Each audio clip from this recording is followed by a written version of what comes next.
So how does one go from being a dreamer to being a doer? Well, stick around and I'll tell you. But before we get started, please follow, like, and save this post for later.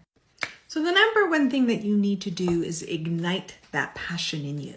That's the first thing, because passion and desire are the strongest emotions that you can drive your ship with. With passion and desire for something, nothing can stop you. Nothing fuels success quite like passion. So make sure that whatever you choose to do in life or whatever you choose to build your business around is something that you're truly passionate about. Number two is to basically become a student of the thing that you want in life. So whatever that thing is that you want to build your business around, make a learning plan to learn everything that you can about it and to master it. And now with ChatGPT, you can actually go in ChatGPT and input, ChatGPT, please take on the role of expert in X. Your task is to create a development plan for a student who wants to master what you are an expert in. What would you suggest as a development plan? What would you suggest as resources, tips, books, podcasts, so on and so forth to master this specific topic?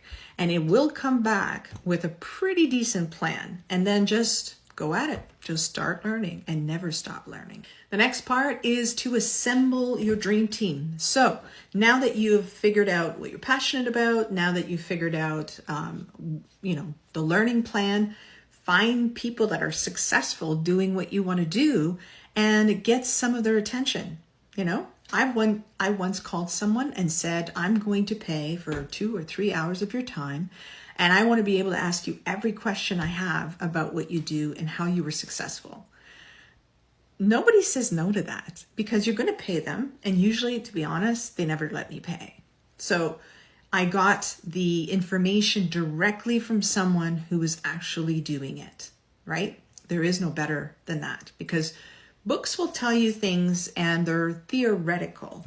But when you decide to speak to someone who has been successful in doing what you want to do, they will have done the roadmap. They will have done it before. So they'll tell you all the bumps and the dips and valleys and all the mountains they had to climb, and they will save you time and money by sharing just that experience that they have.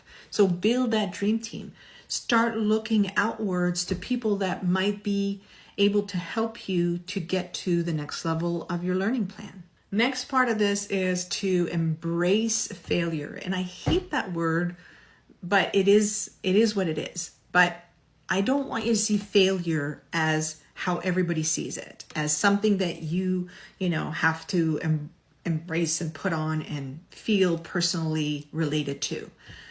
To me, failure is an experimentation. So it's not I'm failing, it's the process fail, or the type of exercise I did failed, or the type of lab experiment that I tried failed. That failed. I distanced myself from that because a lot of people take on their failures and they start wearing them, and it just becomes really heavy, and they're weighed down by that. So I don't look at failure like that. I look at experimentation. So I'll give you an example. I went into print on demand, full blast. I've always dreamed of designing my own clothes and having my, cool little trendy look. And so I opened this boutique called Rebelicious, and it was beautiful. It was awesome. I did a whole bunch of clothes. I had my brand. It was gorgeous. It was the most creative thing I've ever done in my life. And I enjoyed every single moment of it. But it wasn't a good business, to be honest. There was returns. It wasn't passive whatsoever. And it wasn't what I was looking for. I was looking for passive income. So I was on my journey of building multiple streams of income that were mostly passive. That wasn't. So, and especially when you're doing custom print on demand, somebody returns that, it's like you're stuck with it. You can't turn that around. So there was too much involved, too much administrative duties, too much. It just wasn't what I wanted. So I didn't see it as a failure. I just saw it as, okay, I experimented. I went to the bottom. Yeah, I went to the end of that. It was awesome. I learned a lot. It wasn't for me. So I cut ties, sold it, done. Let's move on. I didn't sit there and go, oh my God, I failed at this and I failed at, no, gosh, no. If I did that every time I tried something new, I'd throw myself off a bridge because there'd be so many of that. So embrace the experience, embrace what the lessons that it taught you, but don't wallow in that and don't feel negative about don't be attached to the end result is what I'm going to say. Whether it goes good, great. Goes bad, great. Don't feel either way. It's just an experimentation. So if you can take the journey and go through your entrepreneurial journey that way, you'll be way better off. So if this has been helpful to you in any way, please follow, like, and share, and save it for later in case you want to review it again. And please give some thought to joining my community. I would love to have you.